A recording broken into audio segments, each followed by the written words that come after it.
అదే. ఇకపోతే కిందికి పోదాం. దేవునికి 10 సత్క్రియ చెయ్యు ప్రతివానికి మొదట యూదునికి గ్రీసు దేశస్థునికి కూడా మహిమయు ఘనతయు సమాధానమును కలుగును. దేవునికి పక్షపాతము లేదు.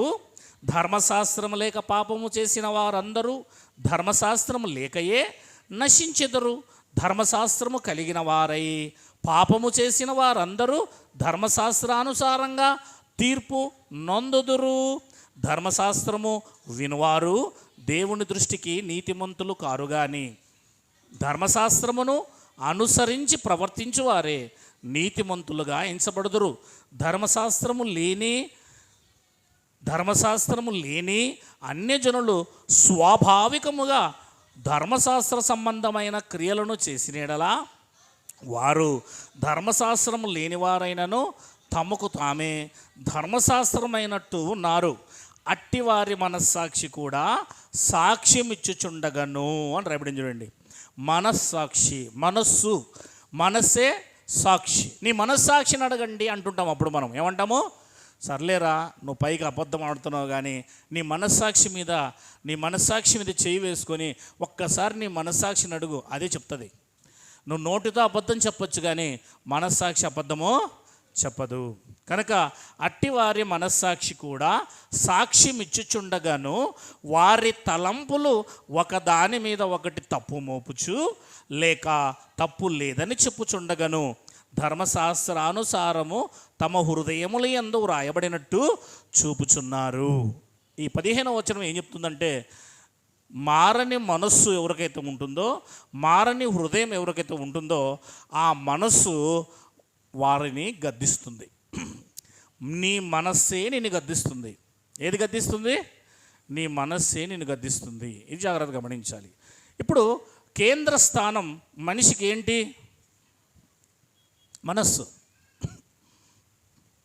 మనస్సులో ఏం కలిగితే, ఏ ఆలోచన వస్తే, ఉదయం చర్చికి మనస్సులో నిర్ణయం తీసుకోకుండానే వచ్చిన వాళ్ళు ఎవరున్నారు ఇక్కడికి?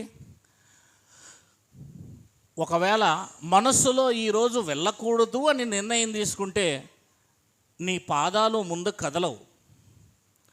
ఈరోజు నేను ఉదయం ఉపవాసం ఉండాలి అని నీ మనస్సులో నిర్ణయం తీసుకుంటే ఇక తర్వాత నువ్వు ఆహారం దగ్గరికి వెళ్ళినా తినవు. నిర్ణయం తీసుకునే కేంద్రం ఏది? మనస్సు. ఈ మనస్సు చాలా జాగ్రత్తగా ఉంచాలి. ఆ మనస్సు శరీరానుసారమైనదా, ఆత్మానుసారమైనదా అన్నది మనం తెలుసుకోవాలి. ఒకసారి పాత నిబంధన గ్రంథములో యెషయా గ్రంథములోకి వెళ్ళి 44వ అధ్యాయము 20 వచనాన్ని చదువుకుందాం. పిల్లలు మాట్లాడకూడదు. వీలైతే బైబిల్ తీసుకోండి, బైబిల్ తెరవండి, బైబిల్ చూసుకోండి, లేదా నేను బోర్డు మీద చెప్పేటివి రాసుకోండి, నోట్స్ తెచ్చుకోండి. ఇది కూడా స్కూల్ ఉన్నట్లే, ఓకేనా? చదువుదామా?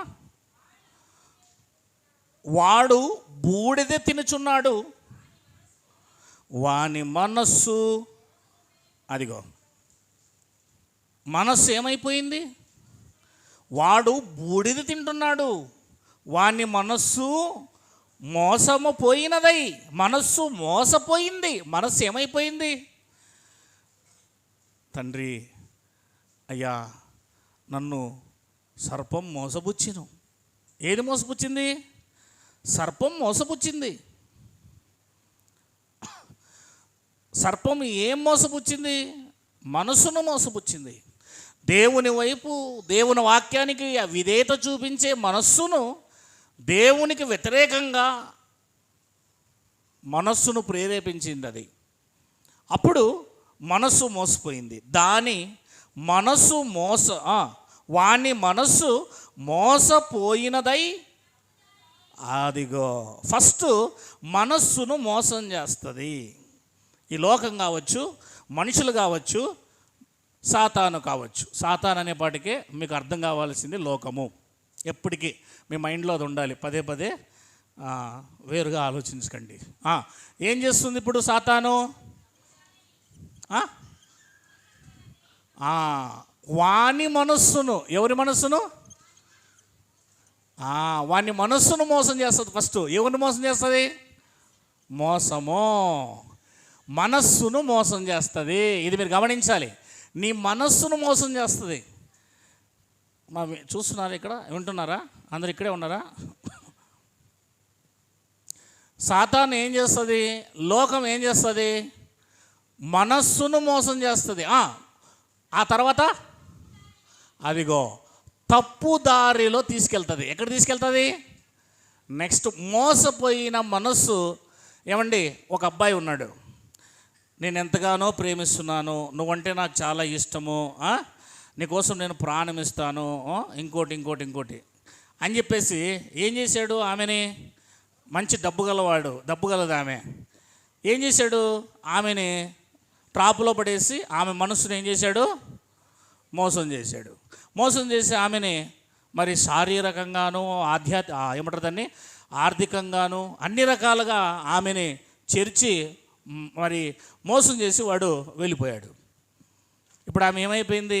మోసం అంటే మనస్సును మోసపరుచుకుంది. ఆ మోసపరుచుకోవడం వల్ల ఆమె తప్పులో పడిపోయింది. ఏమిట్లో పడిపోయింది? తప్పుదారిలో పడిపోయింది. తన శరీరాన్ని ఇచ్చేసింది, తన మనస్సుని ఇచ్చేసింది, తన ధనాన్ని ఇచ్చేసింది. మ్యారేజ్ కాకమునిపే, వివాహం కాకమునిపే. అప్పుడు వాడు ఏం చేశాడు? మోసం చేసేసి అక్కడి నుంచి పరారు. ఇప్పుడు ఆమె పరిస్థితి ఏంటి? తన లైఫ్ లాంగ్ కూడా ఒక రకమైన మచ్చ జీవితం కలిగి జీవించాలి.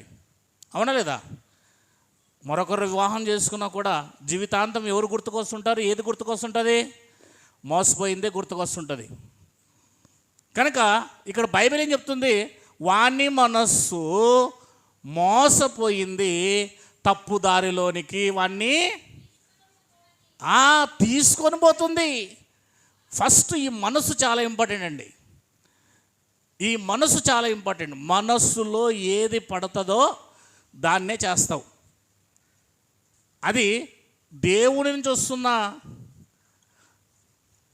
ఆర్డరా, సాతాను నుంచి వస్తున్న ఆర్డరా, ఎటు నుంచి నేను ప్రేరేపింపబడుతున్నాను అన్నది నువ్వు తెలుసుకోవాల్సింది. వాని మనస్సు కమాన్ మోసపోయినదై తప్పుదారిని వానిని తీసుకొని పోవుచున్నది. ఎక్కడికి?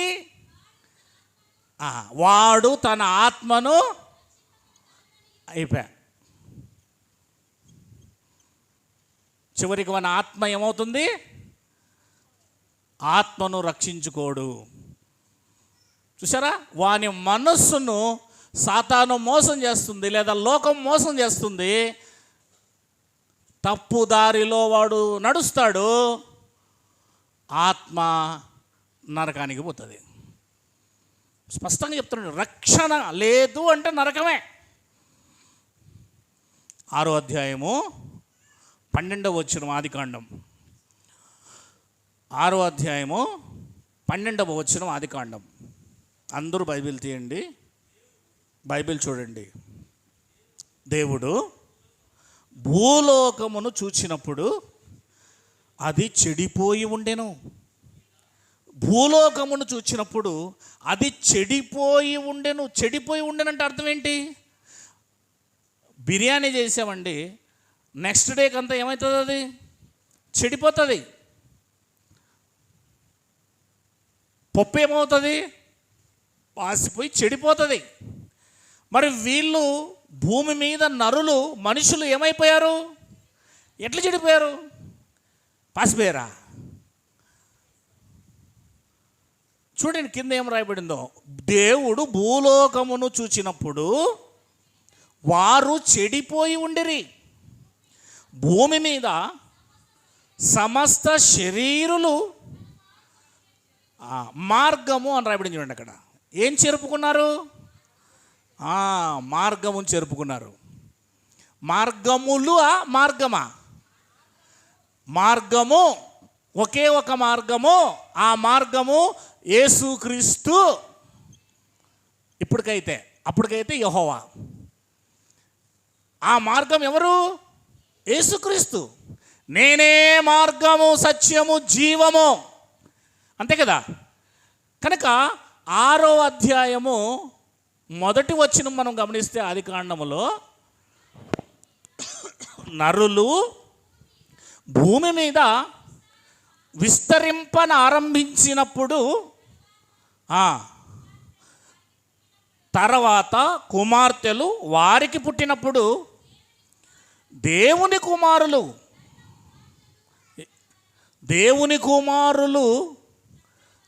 ఎవరిని చూశారు? నరుల కుమార్తెలను. ఏం చేశారు? వ్యభిచారం చేశారు కదా. వ్యభిచారం కాదు, వివాహం చేశారు. వివాహం చేసుకున్నారు. ఏంటి? వాళ్ళే వ్యభిచారం చేయలేదు. దేవుని కుమారులు నరుల కుమార్తెలను చూసి చక్కని వారని వివాహం చేసుకున్నారు. వివాహం చేసుకుంటే తప్పేముండండి, కంటిన్యూగా అండి.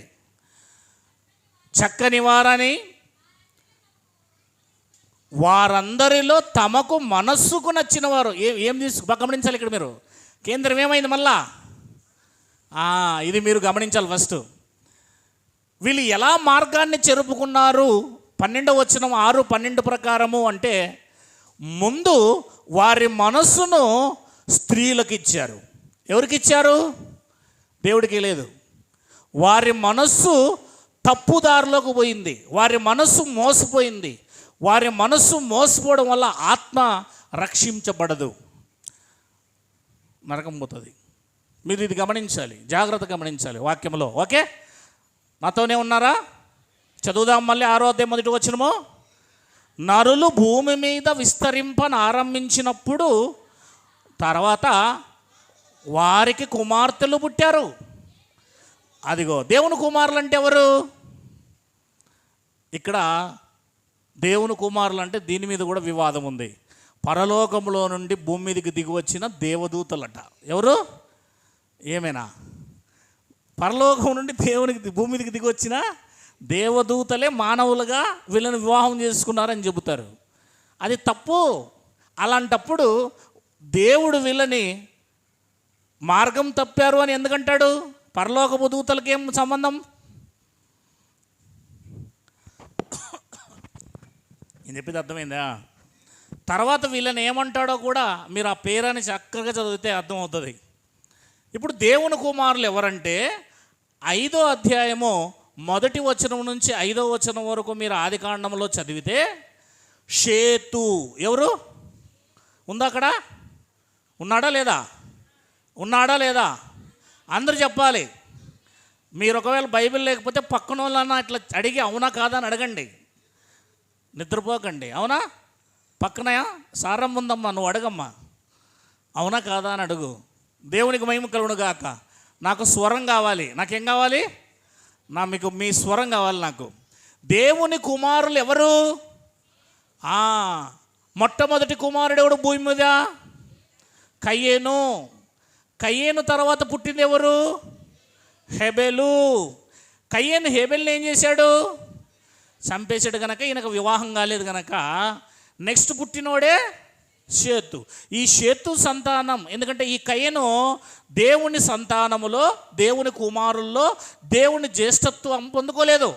అందుకే రెండోవాడు పొందుకోలేదు. ఎందుకు పొందుకోలేదు? అతనికి సంతానం లేదు, అతను చనిపోయాడు. ఇప్పుడు మూడోవాడే మొదటివాడయ్యాడు. ఆమేన్. అట్లా బైబిల్లో ఉన్నాయి రూల్స్. మామూలుగా రూబేను మొదటివాడు, కానీ బైబిల్లో మొదటివాడు వేరేవాడు అవుతాడు. అర్థమవుతుందా లేదా? ఎట్లా అంటే ఆ రూబేను చేసిన పాపానికి. కనుక పాపం చేస్తే దేవుడు ఏం చేశాడు అంటే చాలామందిని వారి యొక్క స్థానాన్ని తీసేయడం బైబిల్లో చూస్తాం మనం. నేను చెప్పింది వింటున్నారో లేదు మీరు? Very good. ఇప్పుడు కయ్యను ఆల్రెడీ శాపగ్రస్తుడై బ్రతికున్నవాడైనా చచ్చిపోయినవాడే. హెబెలు బ్రతికున్నప్పుడు చంపేశాడు కనుక కయ్యను అతను చనిపోయాడు. అతనికి వివాహం లేదు, అతనికి పిల్లలు లేరు. ఇప్పుడు దేవుడు లెక్కలో ఎవరు తీసుకోవాలి? షేతుని తీసుకున్నాడు. ఆదాముకు షేతు తర్వాత ఎనోషు, మరి చూసుకుంటూ వస్తారు.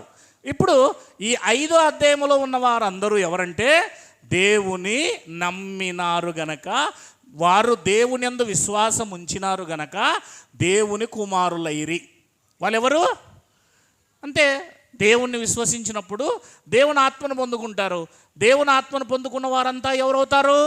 దేవుని కుమారులు అవుతారు. ఆమేన్.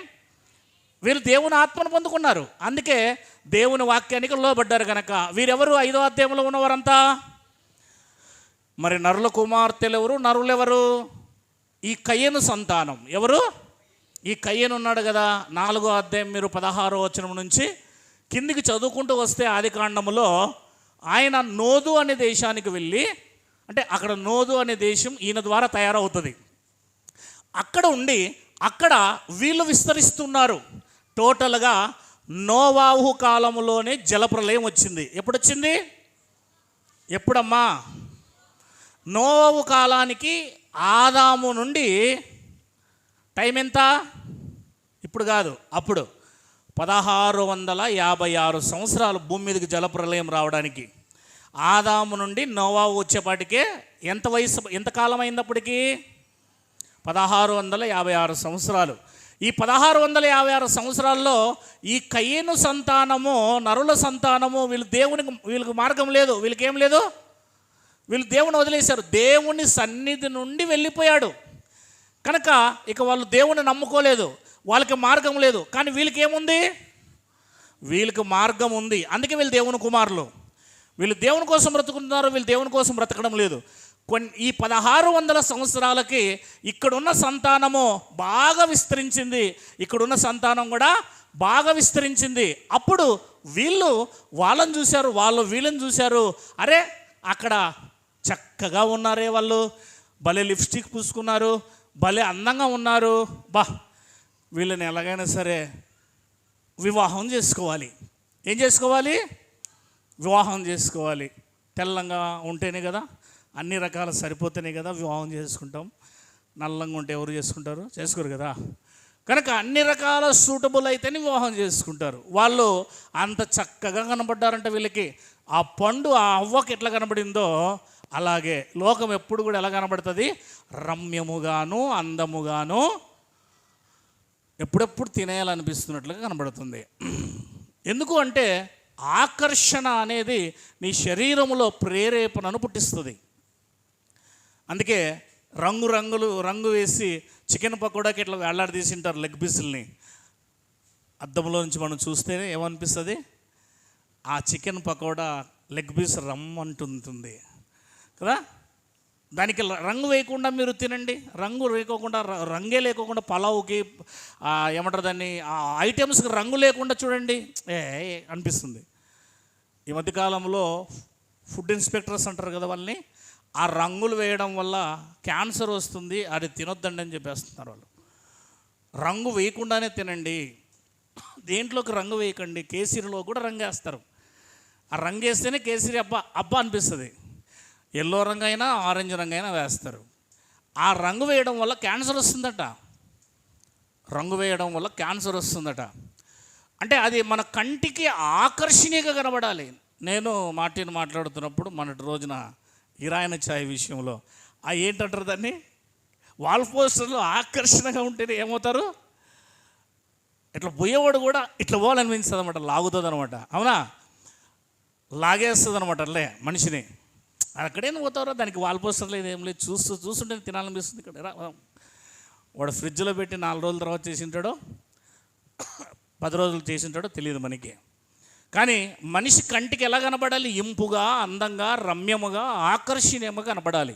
అప్పుడు ఏమవుతుంది? మన మనస్సు మోసపోతుంది,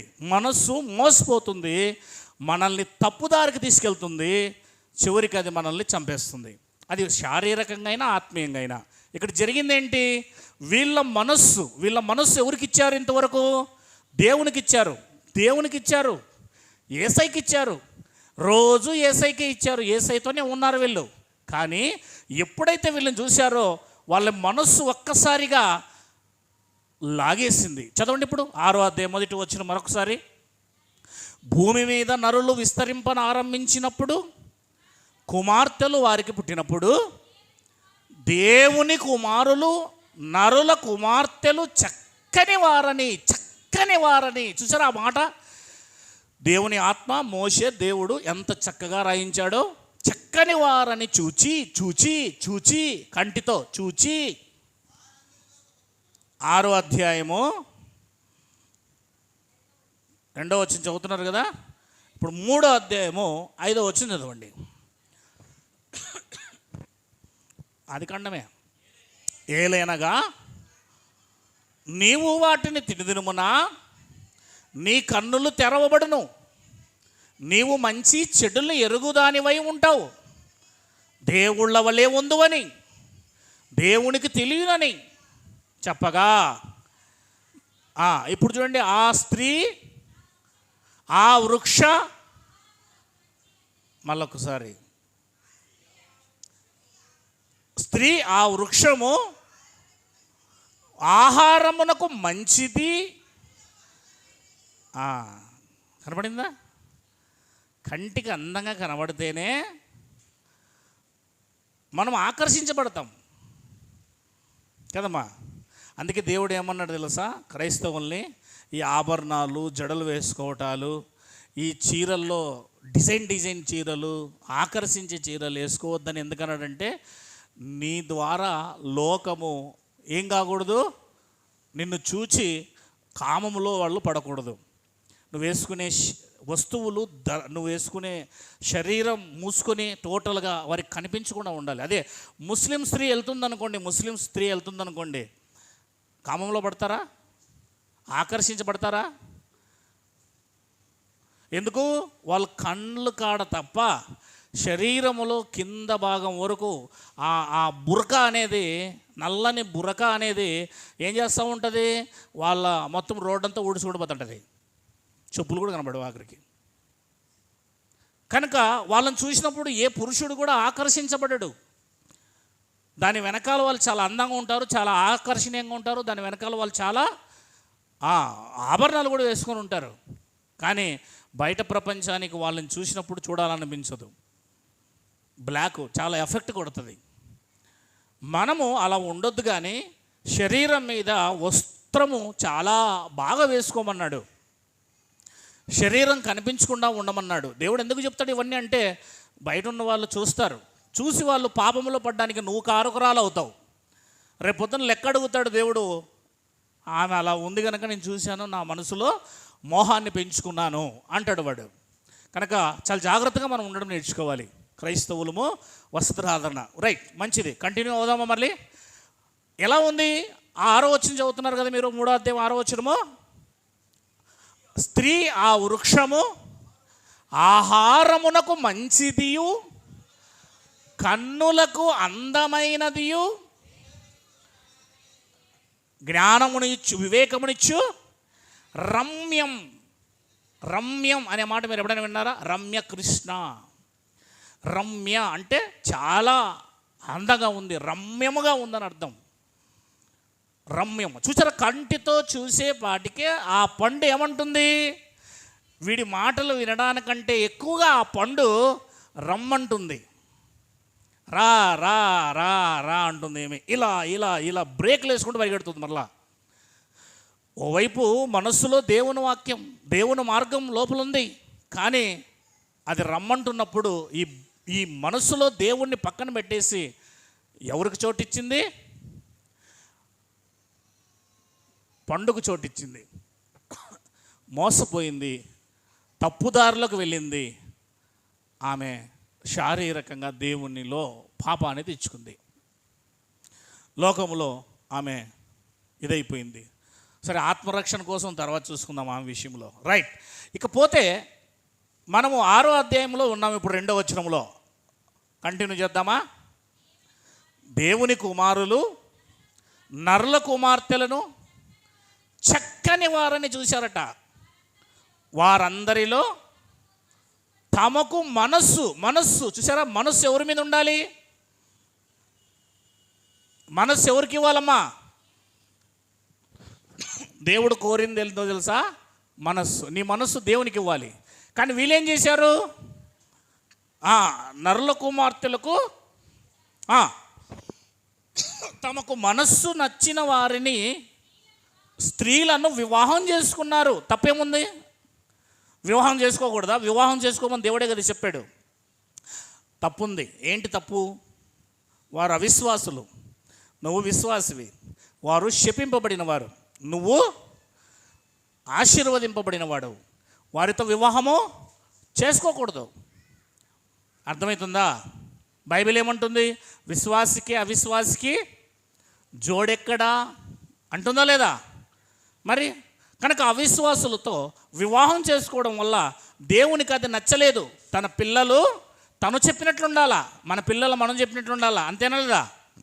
ఎవరినో పోయి వివాహం చేసుకుని వస్తే వింటారా? ఎవరినో వివాహం చేసుకుంటే వింటారా? చేసుకోరు కదా. అట్లా కనుక రాజీ పడ్డం చేస్తాం కష్టం అవుతుంది. ఇప్పుడు దేవుని కుమారులు నల్ల కుమార్తెలకు ఏమి ఇచ్చారు చెప్పండి ఇప్పుడు ఇక్కడ? అది ఎవరి మీద నుంచి ఎవరి మీదకి మళ్ళింది మనస్సు? క్రీస్తు మీద నుంచి నర్ల కుమార్తెల మీదకి మళ్ళింది.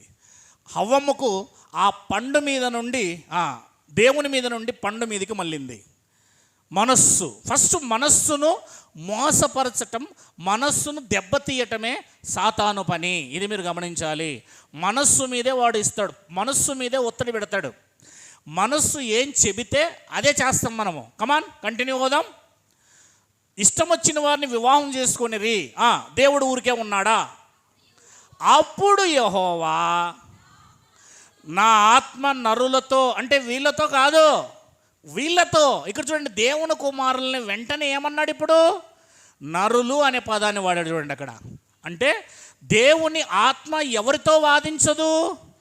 ఎందుకు అంటే ఈ షేతు సంతానములో నోవా వరకు వీళ్ళల్లో దేవుని ఆత్మ ఉంది. దేవుని ఆత్మ ఎవరిలో ఉంటుందో ఆ ఆత్మ వానిలో ఏం చేస్తుంది? వాదిస్తుంది. కనుక వీరిలో దేవుని ఆత్మ ఉంది కనుక ఇప్పుడు దేవుని ఆత్మ వాళ్ళ లోపల నుండి ఏం చెప్తుంది? వద్దు, మంచిది కాదు, చేసుకోవద్దు అని వాదిస్తుంది వాళ్ళతో ఏం చేస్తుంది?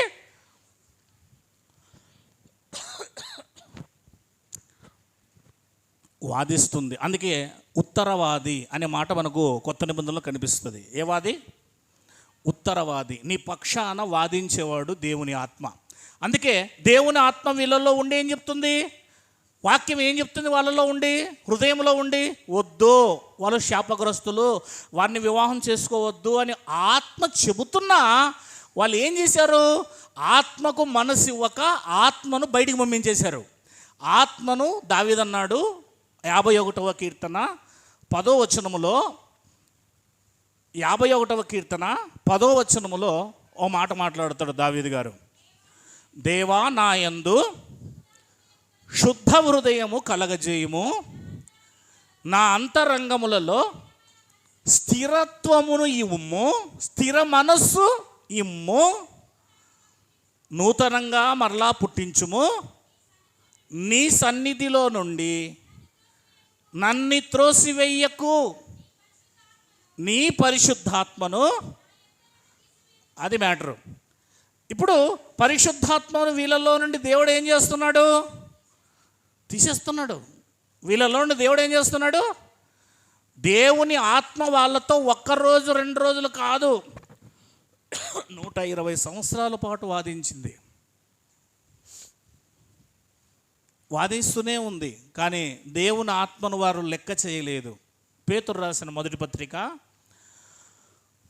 3వ అధ్యాయము 18వ వచనం. వింటున్నారు కదా?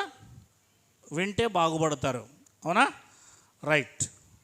పేతురు రాసిన మొదటి పత్రిక 3వ అధ్యాయము 18వ వచనం. ఏలైనగా మనలను దేవుని యొద్దకు తెచ్చుటకు అనేకుల కొరకు,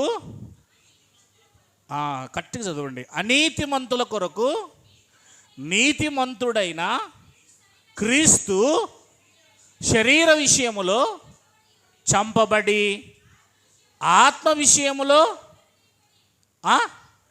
బ్రతికింపబడి, పాపముల విషయములో ఒక్కసారి శ్రమపడెను. ఇప్పుడు నోవ కాలానికి వెళ్ళిపోతున్నాడు. దేవుని దీర్ఘశాంతము ఇంకా కనిపెట్టుచున్నప్పుడు పూర్వము నోవాహు కాలం ముందు ఓడ ఒకవైపున సిద్ధమవుతుండగా అవిధేయులైన వారి యొద్దకు, ఎవరు అవిధేయులు? వీళ్ళే. ఎవరు? దేవుని కుమారులు ఇప్పుడు ఏమైపోయారు? అవిధేయులు అయిపోయారు. అవిధేయులు. విధేయత చూపించేవాడు నోవాహు ఒక్కడే. దేవుని ఆత్మను కలిగి ఉన్నాడు. వాళ్ళందరూ దేవుని ఆత్మను పోగొట్టుకున్నారు, ఆర్పేసుకున్నారు, దుఃఖపెట్టారు, సంతాపము నొందాడు దేవుడు. ఆత్మను దుఃఖపరచకుడి, ఎఫెసీ పత్రిక 4:30 రాయబడి ఉంటుంది. ఆత్మను ఆర్పకుడి, 1 తెస్సలోనిక పత్రిక 5:19 రాయబడి ఉంటుంది. 51:10-11 ఆత్మను తీసివేయవద్దు అని రాయబడి ఉంటుంది. 16 మొదటి సమూయేలు గ్రంథములో చివర్లో మీరు చూస్తే సౌలును దేవుని ఆత్మ వదిలెను, దెయ్యం వచ్చి అతనిలోనికి చేరెను. దావీదులోనికి దేవుని ఆత్మ ప్రవేశించెను అని ఉంటుంది. అంటే దేవుని ఆత్మ ఒక మనిషిని వదిలివేస్తే ఆ మనిషి అవిధేయుడు, ఆ మనిషి దేవుని కుమారుడు కాడు, నరమాత్రుడుగా మారిపోతాడు. ఇక్కడ మనం చూస్తూ ఉన్నాము, దేవుని దీర్ఘశాంతం ఇంకా కనిపెట్టుచున్నప్పుడు పూర్వము నోవాహు దినములో ఓడ సిద్ధపరచబడుచుండగా ఒకవైపున అవిధేయులైన వారి యొద్దకు, అనగా చెరలో ఉన్న ఆత్మల యొద్దకు అన్నాడు. చూడండి, వీళ్ళంతా ఏమైపోయారు? చెరలో ఉన్నారు. చెర అంటే పాతాళం అని కాదు, చెర, పాపం అనే చెరలో ఉన్నారు. వాళ్ళు పాపం చేస్తున్నారు. వాళ్ళు, ఈ అవిధేయులైన వారు పాపం అనే చెరలో పాపం చేస్తున్నారు. వాళ్ళు ఇప్పుడు పాపంలో ఉన్నారు. వాళ్ళు ఇప్పుడు ఎలా వెళ్ళాడంటే యేసుక్రీస్తు వారు అక్కడికి ఆత్మస్వరూపిగానే వెళ్ళి వారికి ప్రకటించెను. ఆ ఓడలో కొందరు, అనగా 8 మంది నీటి ద్వారా రక్షణ పొందిరి. వింటున్నారా అందరూ జాగ్రత్తగా? బయట ఎవరు వింటున్నారా జాగ్రత్తగా? ఇప్పుడు దేవుడే ఆత్మస్వరూపుగా వెళ్ళి వీరి ఆత్మలు రక్షించాలని ప్రకటన చేశాడా లేదా? రక్షించబడ్డారా మళ్ళీ వీళ్ళు? లేదు. ఎందుకు? వారి మనస్సును దేవునికి ఇవ్వలేదు. వారి మనస్సును ఎవరికి ఇవ్వలేదు? 5వ వచనం, ఆదికాండము 6వ అధ్యాయము 5వ వచనం. నరుల చెడుతనము భూమి మీద గొప్పదనియు. ఏమైపోయింది? వాళ్ళ హృదయం ఇప్పుడు చెడిపోయిందండి, మనసు చెడిపోయిందండి, హృదయం చెడిపోయిందండి. వారి హృదయములోని తలంపు, ఊహ కేవలం ఎల్లప్పుడూ చెడ్డదని యెహోవా చూచి, దేవుడు చూచాడు. వాళ్ళ హృదయం చెడిపోయింది, వాళ్ళ మనసు చెడిపోయింది, దేవుని మీద నుంచి పక్కకు మల్లుకుంది. తాను భూమి మీద నరులను చేసినందుకు యెహోవా సంతాపమునుంది, తన హృదయములో నొచ్చుకొనెను. అంటే దేవుని ఆత్మ దుఃఖపడింది. దుఃఖపడితే ఆరిపోద్ది, ఆరిపోతే వెళ్ళిపోతే అవిధేయులైతే దేవుని కుమారులు కారు, నరుమాత్రులే. ఆ మాట చూడండి కింద. అప్పుడు యెహోవా, నేను సృజించిన నరులతో కూడా జంతువులను, పురుగులను, ఆకాశ పక్షాదులను భూమి మీద ఉండకుండా తుడిచివేయుదును. ఏలయనగా నేను వారిని సృష్టించినందుకు సంతాపము నొంది తిని. బాధపడ్డాడండి, చాలా బాధపడ్డాడండి, హృదయములో ఏడ్చుకున్నాడు దేవుడు. ఇక అయితే నోవాహు యెహోవా దృష్టికి కృప పొందినవాడాయను. అంటే కృప అంటే దేవుని ఆత్మను పొందుకున్నాడు అని అర్థం. కృపకు మూలమగు ఆత్మను అని రాయబడి ఉంటుంది బైబిల్లో. అంటే కృప ఆత్మను తీసుకొచ్చి నిలబెడుతుంది. దేవుని ఆత్మను తీసుకొచ్చి ఏం చేస్తుంది?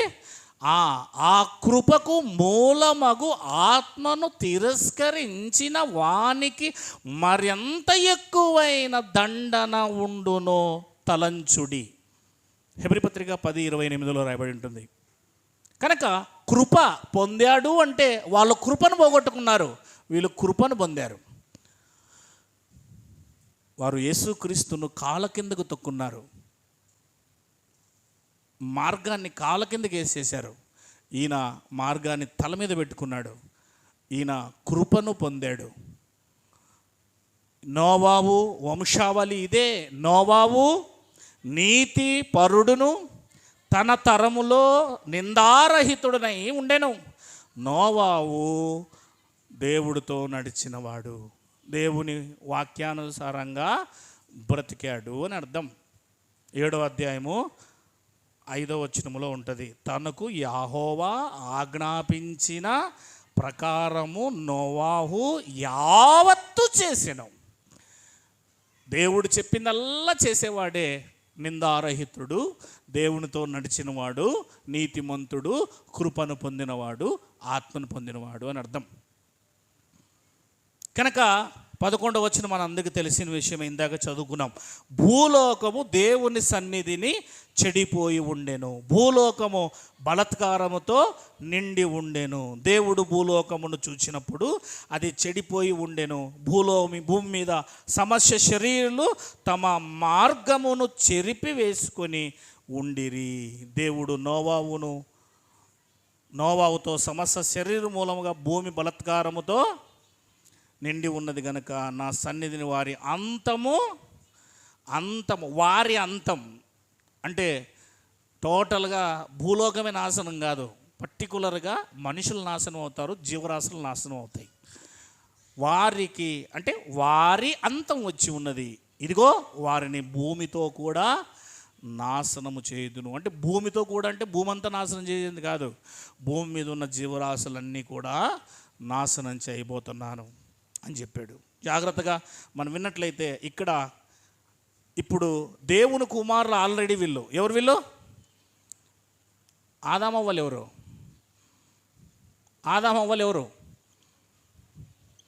వీళ్ళు కూడా దేవుని కుమారులే. తినవద్దన్న పండు తిన్నప్పుడు వాళ్ళు ఏం పోగొట్టుకున్నారు? దేవుని ఆత్మను పోగొట్టుకున్నారు. సేమ్ మరలా దేవుని కుమారులే, వీళ్ళేం పోగొట్టుకున్నారు? దేవుని ఆత్మను పోగొట్టుకున్నారు, దేవుని కృపను పోగొట్టుకున్నారు. ఇక్కడ చెట్టు ఫలము, ఇక్కడ అవిశ్వాసులైన స్త్రీలు. అయినా సరే వాళ్ళకి దేవుడు ఛాన్స్ ఇచ్చాడు, అయినా అవకాశం ఇస్తున్నాడు, రండి ఓడలోకి అని. కానీ వాళ్ళు ఓడలోకి రాలేదు, ఎందుకంటే వారికి మరణ శాసనము విధించబడింది. నోవాహు మాత్రమే నీతిమంతుడు. 7వ అధ్యాయము 1వ వచనం మీ అందరూ చూశారు కదా, ఆదికాండములో. నీవే నా ఎదుట నీతిమంతుడుగా కనబడ్డావు. చూసారా, ఎవరు తన ఇంటికి నీతిమంతులుగా జీవిస్తారో వారిని బట్టి వాళ్ళ కుటుంబాన్ని కూడా రక్షిస్తున్నాడు. గమనిస్తున్నారా? యజమానురాలు మీరు నీతిగా జీవించండి, మిమ్మల్ని బట్టి మీ కుటుంబాన్ని రక్షిస్తాడు దేవుడు. ఒక్కడే నీతిమంతుడు అక్కడ. ఎవరు? కేవలం నోవాహు మాత్రమే నీతిమంతుడు. కానీ తన 3 పిల్లల్ని, తన 3 కోడలను, తన భార్యను, టోటల్ 8 మందిని ఇతన్ని బట్టి రక్షించి ఆవలగడ్డకు తీసుకెళ్ళాడు. ఆమేన్. వింటున్నారా? నీతిమంతుణ్ణి ఎట్టి పరిస్థితుల్లో నరకము నుంచి తప్పిస్తాడు, నీతిమంతుణ్ణి ఎట్టి పరిస్థితుల్లో శరీర సంబంధమైన వాటి నుండి కూడా తప్పిస్తాడు. ఇది దేవుడు ఖచ్చితంగా చేసే పని. అది కావాలంటే బైబిల్లో మీకు కొన్ని రెఫరెన్సెస్ ఇస్తాను నేను, ఓకేనా? 2 పేతురుపత్రిక 2వ అధ్యాయము 5వ వచనం చదవండి. 4 కానీ 4 కూడా చదవచ్చు మీకు ఓపిక ఉంటే. 5 చదవండి.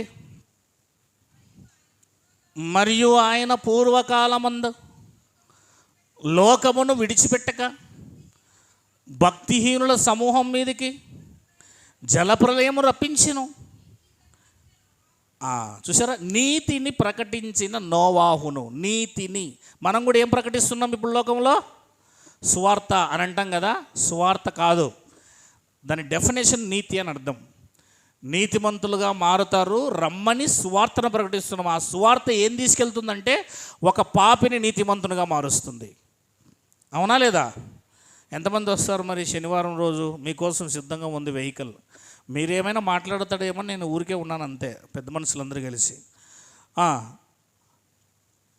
చదువుదామా?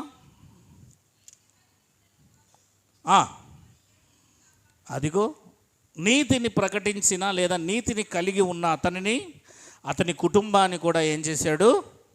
రక్షించాడు.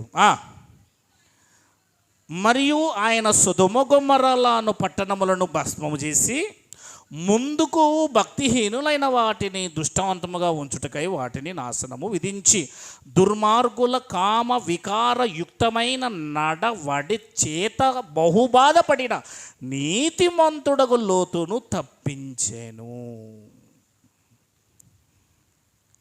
నీతిగా జీవించావనుకో నువ్వు, నీ మీదికి ఒక్క ఆపద రాకుండా దేవుడు చూసుకుంటాడు. నీ పక్కన 10,000 మంది కుడివైపున పడ్డా, నీ ఎడమ వైపు లక్షల మంది పడ్డా, నీ మీదికి ఆపద రాకుండా చూస్తాడు. గాల్లోనే ఫ్యాన్ తిరుగుతూ ఉంటుంది, ఏ సపోర్ట్ లేకుండా నువ్వు అక్కడ కూర్చునేదాకా, నువ్వు అక్కడి నుంచి పోగానే అప్పుడు పడొద్ది కిందికి. అది దేవుడు నిన్ను కాపాడగలడు. ఒక్క సెకండ్లో నువ్వు ఎక్కడైనా ఒక్క నిమిషం పాటు ఎక్కడైనా ఆగేటట్టు దేవుడు చేసి ఆ ఒక్క నిమిషంలో నీకంటే ముందు నిన్ను దాటుకొని వెళ్ళిపోయిన వాడు యాక్సిడెంట్ అవుతాడు. కానీ నువ్వు ఆ ఒక్క నిమిషం నిలబడడం వల్ల నువ్వు అవ్వాల్సిన ఆ మరణం ఇంకొకరికి వస్తుంది, నిన్ను ఆపుతాడు అక్కడ. దేవునికి మహిమ కలుగునుగాక. దేవుడు కాపాడాలంటే మనం ముందు నీతిమంతులుగా ఉండాలి. ఎలా ఉండాలి? నీతి ఎలా వస్తుంది? రాత్రి అదే సబ్జెక్ట్ మాట్లాడుకున్నాం. నీతి ఎలా వస్తుంది చెప్పండి రేణమాకల పిల్లల్లో. విశ్వసించటం వల్ల నీతి వస్తుంది, నమ్మడం వల్ల నీతి వస్తుంది. ఎవరు నమ్మితే నీతి వస్తుంది? ఒక్కసారి ఆ మాట చెప్తాను, డైవర్ట్ కాకుండా నా అంశంలో కొంచెం అదొకటి టచ్ చేసి వెళ్ళిపోతాను. 4వ అధ్యాయం రోమిలకు రాసిన పత్రిక 1వ వచనం, మళ్ళీ ఇటు వచ్చేస్తాను. 4వ అధ్యాయం 1వ వచనం.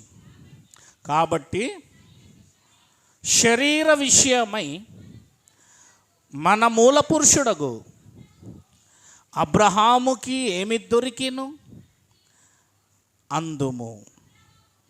అబ్రహాము క్రియల మూలముగా నీతిమంతుడని తీర్చబడిన ఎడల అతనికి అతిశయ కారణము కలుగును కానీ దేవుని ఎదుట కలగదు. చూసారా, ఒక వ్యక్తి నీతిమంతుడుగా క్రియల మూలంగా ఎప్పుడు, నేను సినిమాలు చూడడం లేదు, నేను గడ్డం పెంచుకున్నాను, నేను టోపీ పెట్టుకున్నాను, నేను చాలా జాగ్రత్తగా ఎప్పుడు ఉదయ సాయంత్రం స్నానాలు చేస్తాను, మాంసాహారం తినను, నిత్య పూజలో ఉంటాను, నిత్యము దేవుని ఆరాధిస్తాను, దాన ధర్మాలు చేస్తాను, రక్తము దానం చేస్తాను, నా అవయవాలు కూడా దానం చేయడానికి నేను రాసించేశాను,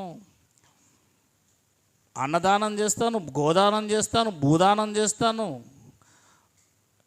ఇంకేంటి రక్తదానం చేస్తాను, ఇంకన్నీ చేస్తాను, నేను స్వర్గానికి పోకపోతే దేవుని దగ్గరికి ఇంకెవడు పోతాడు అని నువ్వు అనుకుంటే నువ్వు పోవు. అలా మనిషి నీతిమంతుడు కాజాలడు. దేవుడే కరుణ, జాలి, ప్రేమ, కృప నీకు చూపిస్తేనే నువ్వు పరలోకానికి వెళ్తావు. ఇది దేవుని ప్రమేయం. ఎవడి ప్రమేయము? నేను రాత్రే చెప్పాను, నేను క్రియల ద్వారా నీతిమంతునయ్యాను అంటే దేవుని సింహాసనం ముందుకు వెళ్ళిన తర్వాత దేవుని పైకి లేమని చెప్తా. ఏమంటా? స్టార్టప్. నేను వస్తే కూడా కూర్చున్నావా? భూమి మీద నేను వ్యభిచారం చేయకుండా, సినిమాలు చూడకుండా, నేను ఎన్ని రకాలుగా నా జీవితాన్ని, నా ఎంత నోరు మూసుకొని ఎంత పరిశుద్ధమైన జీవితాన్ని నేను జీవించానో తెలుసా? స్టాండప్. నేను కూర్చుంటున్నాడు అంటాం. నీ ప్రమేయం ఏముంది? నేను నా సొంతంగా నా క్రియల ద్వారా పరిశుద్ధ జీవితాన్ని జీవించొచ్చాను ఇక్కడికి, దానికి నీ ప్రమేయం ఏముంది? పైకి అని ఆయన పక్కకు దూసేసి మనం కూర్చునే రకం. మనము ఎన్ని క్రియలు చేసినా, ఎంత కష్టపడ్డా, ఎన్ని జన్మలెత్తినా, ఎంత చేసినా నీతిమంతులుగా కాలేమో. నరకపాత్రులమే, మరణపాత్రులమే. మన మంచి క్రియలు, మన క్రియలు మురికి గుడ్డల వంటివి దేవుని దృష్టిలో. అప్పుడు మనం నరకానికే వెళ్ళేకి పుట్టాం గనక, నరకానికే వెళ్ళేకి పాత్రులం గనక, మనం ఎట్టి పరిస్థితుల్లో ఎన్ని మంచి క్రియలు చేసినా పరలోకానికి స్వర్గానికి వెళ్ళలేం గనక, దేవుని సన్నిధికి వెళ్ళలేం గనక, అప్పుడు దేవుడు ఏం చేశాడంటే వీళ్ళు నరకానికి వెళ్ళిపోతాడని దేవుడే మన పైన కృప చూపించాడు. అర్హత లేని మనకి అర్హతను ఆయన కలిగించినప్పుడు మనం ఏం చేస్తాం? అప్పుడు పరలోకానికి వెళ్ళిన తర్వాత ఆయనను పైకి లేమని చెప్పాం. ఇక్కడికి రావడానికి ప్రభువా మేము అర్హులము కాదని ఆయన పాదాలు పట్టుకుంటాం, పోయి ఆయన పాదాల దగ్గర కూర్చుంటాం. నేను చెప్పింది అర్థమైందా? ఆ విధానం ఎట్లుంటుంది, ఈ విధానం ఎట్లుంటుంది మీరు చూడండి. అందుకే ఈ భూమి మీద ఏ మతమైనా, ఏ కులమైనా, ఏ వర్గమైనా, ఏ జాతి అయినా, ఎలాంటి వాడైనా, ఎంత గురువైనా, ఎంత గడ్డం పెంచినా, ఎంత టోపీలు వేసుకున్నా, ఎంత మత గురువైనా, ఎంత గొప్ప బోధకుడైనా దేవుని దృష్టిలో క్రియల మూలముగా మంచి క్రియలు ఎన్ని చేసినా, మనకంటే బైబిల్లో ఉన్నవారి కంటే పరిశుద్ధంగా జీవించిన వారు నీతిమంతులు కాజాలరు. దేవుడే మనల్ని నీతిమంతులుగా తీర్చాలి. అది అందుకే బైబిల్ ఏముంటుంది? 3వ వచనం, లేఖనం ఏమి చెప్పుచున్నది? అబ్రహాము దేవుని నమ్మెను, అది అతనికి నీతిగా ఎంచబడెను. నమ్మకం ద్వారా, విశ్వాసం ద్వారా దేవుడు ఇప్పుడు మనల్ని ఏం చేస్తున్నాడు? నీతిమంతులను చేస్తున్నాడు. నేను మంచోడిని, నువ్వు మంచోడు కాదు, నువ్వు మంచోడు కాదు, అసలు ఇవన్నీ కాదు. అసలు నువ్వు మంచోడు అవ్వాలంటే దేవుని కృప. ఆయన నీ పట్ల కృప చూపించాడు. మనం ఆయన కాళ్ళ దగ్గర కూర్చోడానికి అర్హత కాదు. తప్పిపోయి తిరిగి వచ్చిన కుమారుడు ఏ స్థితిలో పశ్చాత్తాపడ్డాడో, నేను నా పనివానిలో ఒకని వంటి వానిగా ఉండదను, నా తండ్రికి నేను కుమారుడినిగా అనిపించుకొనను అనే ఆ లోతైన పశ్చాత్తాపముతో మనం దేవుని దగ్గరికి వచ్చితేనే ఆ కృపకు అర్హులమవుతాం. డెప్త్గా రావాలి లోపల నుంచి. ఎలా వచ్చాడండి? మా నాన్న ఉన్నాడు, మా నాన్న ఆస్తులు నాకు ఇస్తాడు, మా అన్న ఆస్తులు సగం ఇస్తాడు, ఎందుకు ఇడు చూద్దాం అని వచ్చాడా? బుద్ధి వచ్చినప్పుడు తన తండ్రి ఇంట అనేకులైన పని మనుషులకు ఆహారం ఉన్నది, నేనిక్కడ చచ్చిపోతున్నానే అని ఎలాంటి, అప్పుడు నా ఆస్తి నాకు ఇవ్వు అని ఎలా పోయాడో, ఇప్పుడు దానికి పూర్తి ఆపోజిట్లో పశ్చాత్తాపంతో వచ్చాడు దగ్గరికి. అది నిజమైన పశ్చాత్తాపం. అలాంటి వాడిని దేవుడు చేర్చుకుంటాడు. అలాంటి మనసు కావాలి దేవుడికి. విరిగి నలిగిన హృదయం, అలాంటి మనసుతోనే వచ్చాడు. మరి విరిగిపోయిన నలిగిపోయిన మనస్సుతో వచ్చాడండి తండ్రి దగ్గరికి. ఆ తండ్రి కూడా ఏం చేశాడు?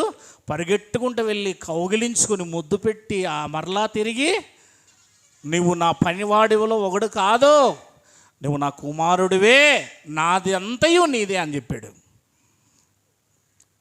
దేవునికి మనము క్రియలు చేసి గొప్పవారము, నేను ఇది చేయడం లేదు కనుక నేను గొప్పవాడిని, నేను అది చేయడం లేదు కనుక గొప్పవాడిని అని ఎప్పుడు మనల్ని మనం అతిశయించుకోకూడదు. ఎప్పుడు అతిశయించుకోకూడదు. నేను ఆమెకుంటే మంచిది, నేను ఆయనకంటే మంచివాడిని, ఇట్లాంటి అతిశయాలు ఎప్పుడు మనకు ఉండకూడదు. ఆయన కృపను బట్టి మనం రక్షించబడుతున్నాం. ఆయన జాలి చూపించడం వల్ల మనం రక్షించబడుతున్నాం. సర్లే పోనని ఇట్లా విసరడం వల్ల మనం కుక్కకు విసిరినట్లుగా మనం తిని బ్రతుకుతున్నాం అంతే. ఆయన పట్ల మనకు ఉండవలసిన భావన, అయ్యా తండ్రి అంతే, కాదు. దేవునికి మహిమ కలుగునుగాక. కింద 4వ వచనములో, పని చేయవానికి జీతము రుణమే కానీ దానమని ఎంచబడదు. పని చేయవాడు ఏం చేస్తాడు? నేను చెప్పాను నిన్నటి రోజున, యేషూపు పని ఇంటికాడికి 2 బేల్దారులు వచ్చాడు. మార్కు నువ్వు వచ్చావా? ఏమంటావు సాయంత్రం అయిపోతేనే? అన్నా మరి కూలిస్తే అంటావా లేదా? అట్లే కదా అడుగుతావు. మన కూలీని మనం ఎలా అడుగుతాం? మనం ఎక్కడైనా కష్టపడితే మనం ఎలా అడుగుతాం? స్ట్రైకులు చేస్తాం కదా. అడుక్కు తినేవాడు స్ట్రైక్ చేస్తాడా? అమ్మా అయ్యా ఇంత అన్నం ఉంటే ఏంటయ్యా, అలా అడుక్కునే వాళ్ళమండి మనము. అది మనం పని చేసి దేవుని ముందుకు నిలబడి నాకు స్వర్గం కావాలి, నేను పని చేసిన, నేను భూమి మీద నీ క్రియలు చేసిన, సత్క్రియలు చేసిన, నువ్వు చెప్పినట్లు బైబిల్లో అని ఇలా రోమం మీద చేపెట్టుకొని కూలి అడుగుతాడు చూడండి. సాయంత్రం పూట్ల జీతం, నెల తర్వాత జీతం అడుగుతాడు. జీతం ఇవ్వకపోతే కోర్టుకు వేస్తారు, జీతం ఇవ్వకపోతే వాళ్ళ మీద కేసు పెడతారు, జీతం ఇవ్వకపోతే.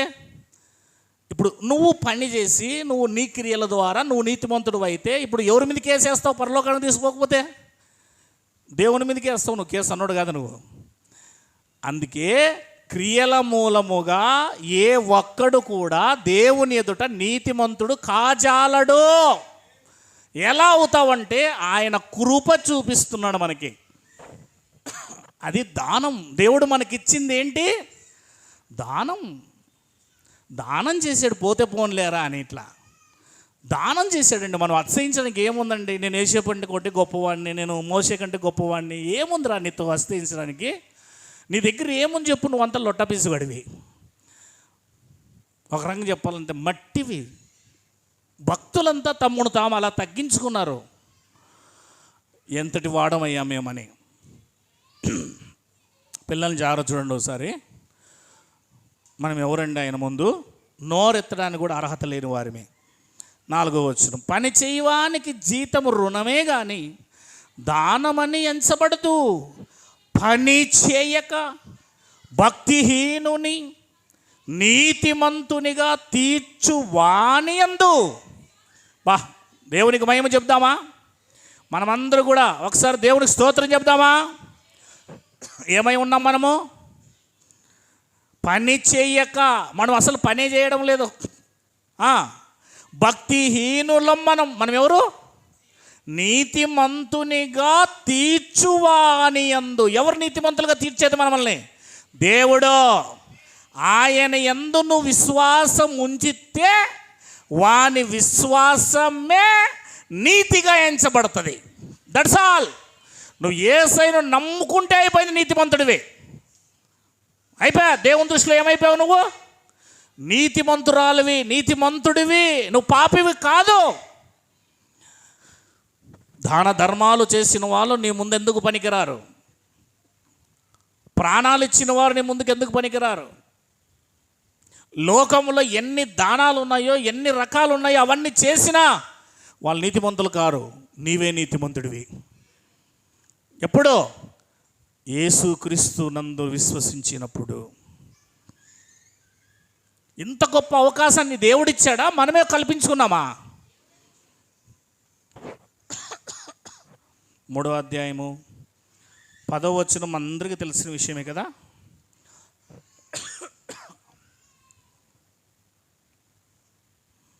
ఎవరు సపోర్ట్ చేస్తున్నారు బయట?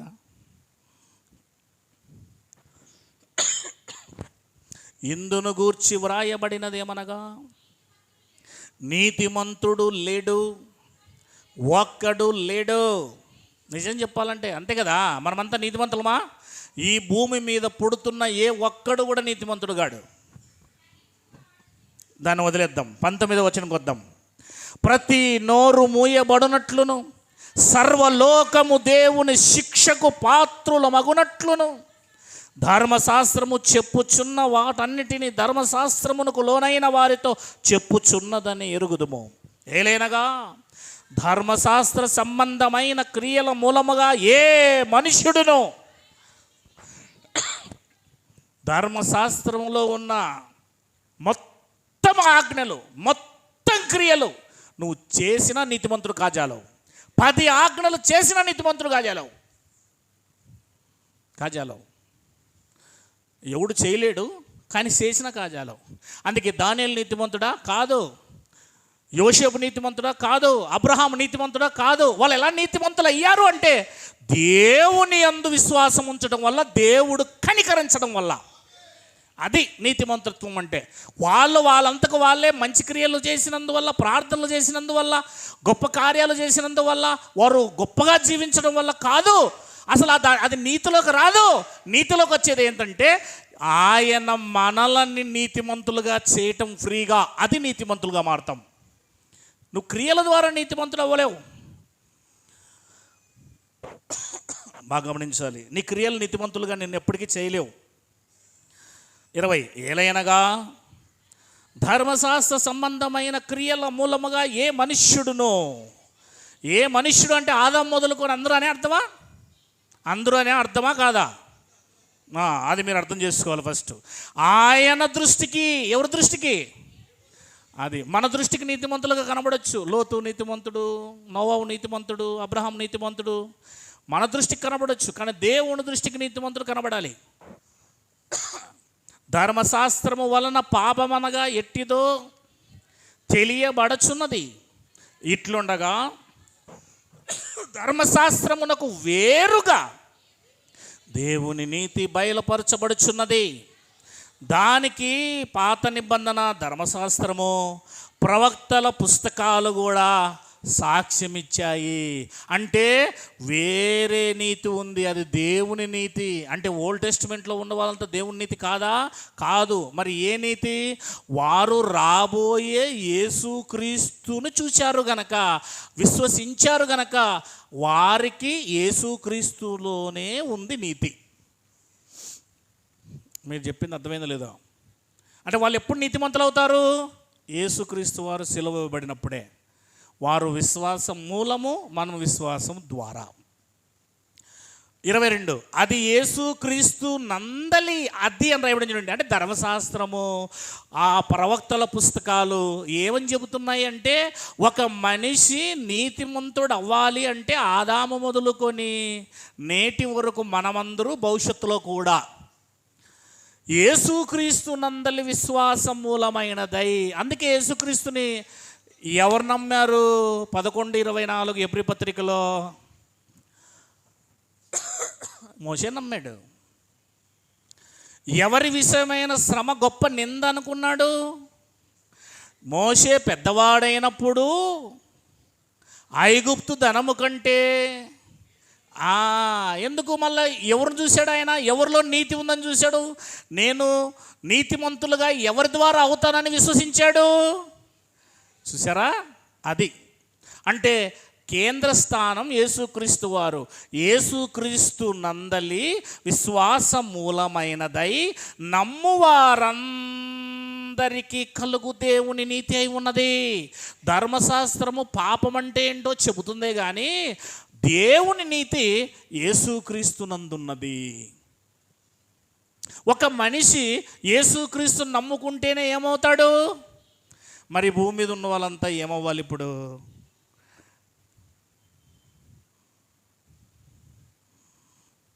మనం వాళ్ళ దగ్గరికే పోతాం. అమ్మ ఎలిజబెత్ అమ్మ ఉందా లేదా? సాక్ష్యం చెప్పడం పారిపోవడమే ఏముంది పని.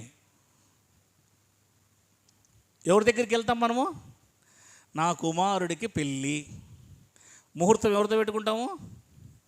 నీతిమంతుడు కాని దగ్గరికి వెళ్తున్నాడంటే అర్థం చేసుకోండి ఎంత ఘోరమో ఇది.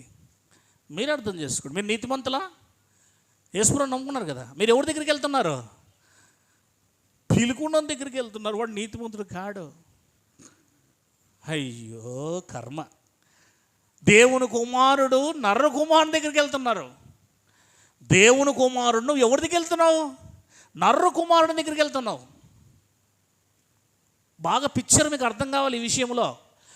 మనం అంతరాలు వేసుకునే వాని దగ్గరికి, తంత్రాలు వేసుకునే దగ్గరికి, వాడు దేవుని కుమారుడు కాడు, వాడు దెయ్యం కుమారుడు. నువ్వు దేవుని కుమారుడు, వాని దగ్గరికి వెళ్తున్నావేంటి? ఎంత గొప్ప ఆలోచన అండి మీది. మిమ్మల్ని అందరూ కూడా ఏం చేయాలి ఇప్పుడు? నువ్వు నీ దగ్గరికి రావాలి ఎవడైనా ప్రార్థన చేయమని. నువ్వు ప్రార్థన చేస్తేనే దేవుడు వింటాడు. ఎందుకు? నువ్వు నీతిమంతుడివి, దేవుని కుమారుడివి. నువ్వు దేవుని కుమారుడు అయ్యా, వాని దగ్గరికి వెళ్తే నువ్వు వెళ్ళేది. అంటే మనం ఏమై ఉన్నామో మనకు ముందు తెలియదు. మనం ఏమై ఉన్నామో మనకు తెలియదు ముందు. ఏ భేదమును లేదు, అందరూ పాపము చేసి దేవుడు అనుగ్రహించు మహిమను పొందలేకపోవచ్చున్నారు. కాబట్టి నమ్మువారు ఆయన కృప చేతనే. ఎలాగా? అది దేవుడు నీకు కృప చూపించినట్లుగా నాకు కృప చూపించాడు, నా కృప చూపించినట్లుగా లుదియమ్మ కృప చూపించాడు, లుదియమ్మ కృప చూపించినట్లుగా నీకు ఇంకా చూపించలేదమ్మా, నువ్వు చూడాలి జాగ్రత్త తొందరలో. దేవునికి భయంకరుడుగా అక్క ఆ బాప్తిసం తీసుకునే వాళ్ళందరూ జాగ్రత్త తొందర. మరి మీ అందరూ కృప కావాలా? నీతిమంతులుగా మార్చబడతారా? మా పర్వతమ్మ, లక్ష్మమ్మ, మీరు బాప్తిసం తీసుకుంటే నీతిమంతులుగా తీర్చబడతారు. మీరు విశ్వసిస్తే నీతిమంతులు అవుతారు. కానీ తర్వాత జరగాల్సింది ఏంటి? బాప్తిస్మ కార్యక్రమం. దేవునికి మహిమ కలుగునుగాక. నీతిమంతులుగా తీర్చబడుతున్నాం. దేనివల్ల? ఎవరు కృప చూపించడం వల్ల. నేను మీకు కృప చూపిస్తే మీరు నీతిమంతులు కాలేరు, మీరు నాకు కృప చూపిస్తే నీతిమంతులు కాలేమో. దేవుడు కృప చూపిస్తే మనం అంతా నీతిమంతులం అవుతున్నాం. ఆయన కృప కృప కృప. నేను చెప్పాను కదా, కీర్తన గ్రంథంలో ఏం రాయబడింది? ఆయన నామమున కంటే ఆయన కృపను హెచ్చు చేసి ఉన్నాడట. దేన్ని ఎక్కువ చేశాడు? దేవుని నామం కంటే దేవుని కృపే గొప్పదట.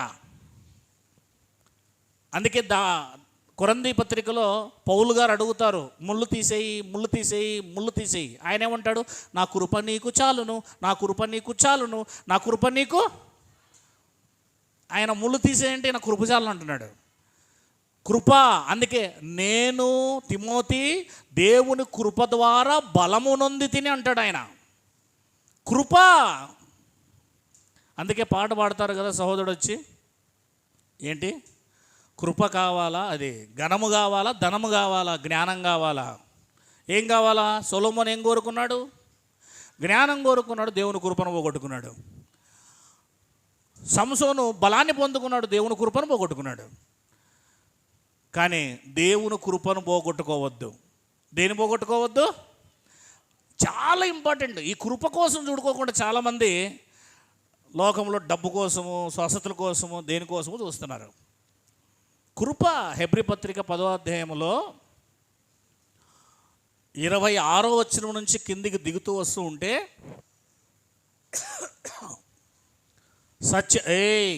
పిల్లలు కాదమ్మా తల్లి, 10వ అధ్యాయం 26వ వచనం. మనము సత్యమును గూర్చిన అనుభవ జ్ఞానం పొందిన తర్వాత బుద్ధిపూర్వకంగా పాపము చేసిన వాడికి ఇంకా బలి ఉండదు, కానీ న్యాయమైన తీర్పునకు భయముతో ఎదురుచూచుటయు విరోధులను దహింపబోవు తీక్షణమైన అగ్నియు ఇక ఉండును.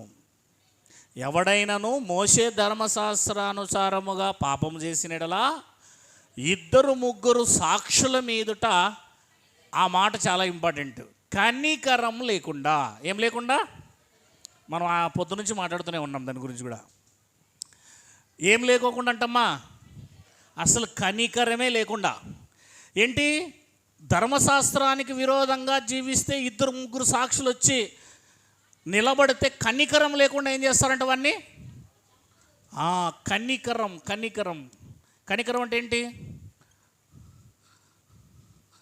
తెలుసు? జాలి, కృప, దయా, అవన్నీ.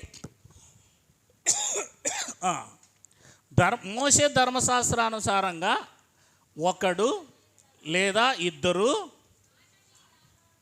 వింటున్నారా? ధర్మశాస్త్రానుసారంగా మినిమం ఎంతమంది ఉండాలి సాక్షులు? 2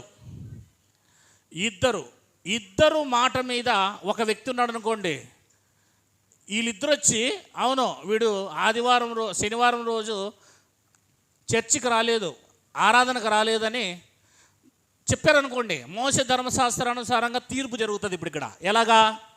వీళ్ళిద్దరు అవును వీడు చర్చికి రాలేదు మేము చూసాం అని చెప్పారనుకోండి, అప్పుడు మోషే ఏం చేస్తాడు? ధర్మశాస్త్రానుసారంగా ఇతన్ని రాళ్లతో కొట్టి చంపమంటాడు. దేనితో? రాళ్లతో కొట్టి చంపాలి. ఇప్పుడు రాయి ఎవరు వేయాలి? ఇతను మగోడు అనుకోండి, ఇతనికి ఇంకా పెళ్లి కాలేదు, పురుషుడు అనుకోండి, ఇతను ఎవరు? ఇతనికి వివాహం కాలేదు. రాయి ఎవరు వేయాలి ఫస్ట్? నాన్న. ఎవరు వేయాలి? వాళ్ళ నాన్న. తర్వాత తల్లి, తర్వాత అన్న, తమ్ముడు, చెల్లి, కుటుంబంలో ఉన్న వాళ్ళందరూ వేసుకుంటూ రావాలి రాళ్ళు, ఆ తర్వాత బంధువులు, ఆ తర్వాత రక్త సంబంధులు, ఆ తర్వాత చుట్టాలు, ఆ తర్వాత లాస్ట్లో ఉండేవాళ్ళు వేయాల. ఇప్పుడు ఈ తల్లిదండ్రులకి కనికరం కూడా ఉండకూడదు. ఇప్పుడు వీరి మీద ఏమి ఉండకూడదు? కనికరం కూడా చూడకూడదు. ధర్మశాస్త్రం కూడా కనికరించలేదు. ఏ ఒక్కడు కూడా ఏం చేయకూడదు వీనికి అసలు కనికరించకుండానే అయ్యో వదిలేయండి సార్ వదిలేయండి అని అంటే దాన్ని కనికరం అంటారు, అవునా లేదా? ఇక్కడ కనికరమే చూపకూడదు. తల్లిదండ్రులు కూడా ఏం చేసేయాలి? చంపేసేయాలి.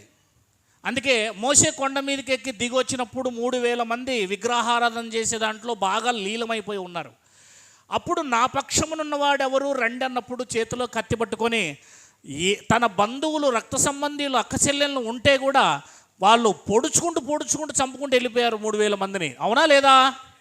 కనికరమే చూపలేదు. ధర్మశాస్త్రానికి, వాక్యానికి విరోధంగా జీవిస్తే కనికరమే చూడకుండా చంపేయాలి. వినాలి బాగా, ఇది శరీరానుసారము, శరీరము ప్రకారము, ఇది శరీరము. చదవండి అమ్మా. కనికరం లేకుండా మోషే ధర్మశాస్త్రం ప్రకారము 2-3 సాక్షుల మీదట వాణ్ణి సంహరించెదరు. ఇట్లుండగా అంటే ఇప్పుడు కొత్త నిబంధనకు వచ్చాడు ఆయన. అదిగో దేవుని కుమారుడు యేసుక్రీస్తుని పాదాలతో త్రొక్కి తాను అంటే నువ్వు నేను పరిశుద్ధపరచుటకు సాధనమైన నిబంధన రక్తమును ఆ అపవిత్రమైనదిగా ఎంచి కృపకు మూలమగు, అది కృపకు మూలమేంటి? ఆత్మ. అంటే కృప ద్వారా నువ్వేం పొందుకుంటావు? అది ఆ కృప ద్వారానే దేవుని ఆత్మను మనందరికి ఇస్తున్నాడు. కృప. ఆ కృపని గీన తిరస్కరించావనుకో అంటూ కిందేమన్నాడు? ఎంత ఎక్కువైన దండనకు. అంటే భూమి మీద దేవుడు నీకు ఏం చూపిస్తున్నాడు? శరీరంలో ఉన్నప్పుడు కనికరం. ఏం చూపుతున్నాడు? కనికరం చూపి నీ కోసం యేసయ్యను సిలువ వేయించి రక్షించబడమ్మా, బాప్తిసం తీసుకోమ్మా, రక్షించబడమ్మా, దేవుని నమ్ముకోమ్మా, నీ ఇంట్లో వాళ్ళని రక్షించుకోమ్మా అని చెప్పి నీ మీద కనికరం చూపుతున్నాడు దేవుడు. ఇప్పుడు ఎప్పుడైతే నువ్వు చచ్చిపోతావో దేవుని నమ్ముకోకుండా ఆయన ముందు పోయి నిలబడతావు కదా, చచ్చిపోయిన తర్వాత ఆత్మరూపిగా, అప్పుడు దేవుడు యేసయ్యను కాళ్ళ కింద వేసుకున్నందున, కృపను తిరస్కరించినందున, పరిశుద్ధాత్మను పొందనందున, నీవు దేవుని వాక్యం చెప్పినా విననందున నిన్ను దేవుడు ఏమంటాడంటే కనికరమే చూపకుండా నరకానికి వెళ్ళిపోమంటాడు. అది మ్యాటర్. కనికరమే చూపడు. మోషే ధర్మశాస్త్రానుసారంగా కనికరం చూకుండా చంపుతుంటే శరీర విషయంలో చంపుతున్నాడు. క్రొత్త నిబంధనలో చంపేది ఆత్మను. ఇప్పుడు ఆత్మ చనిపోయిన తర్వాత దేవుని ముందు నిలబడినప్పుడు ఇట్లా నేను తెలిసి చర్చికి పోయి కూడా బాప్తిసం తీసుకొని కూడా, లేదా బాప్తిసం తీసుకోకుండా నేను ఉండిపోయానయ్యా, ఇట్లా చచ్చిపోయానయ్యా, హార్ట్ అటాక్ వచ్చి, లేకపోతే ఏదో రోగం వచ్చి నాకు ఇప్పుడు కనికరం చూపోయా అంటే లేదు. కనికరం చూకుండా నేను తీసుకుపోయి నరకంలో పడే ఉంటాడు. అది మ్యాటర్ అక్కడ. ఎంత ఎక్కువైన దండనకు పాత్రుడగునో ఎంచబడునో అని మీరే తలంచుడి అంటే ఇప్పుడు చూడండి, జాగ్రత్త. ఇదే మంచి అవకాశం, దీనికి మించిన అవకాశం మరొకటి లేదు. దేవుడి మాటలను దీవించునుగాక. ముందుకు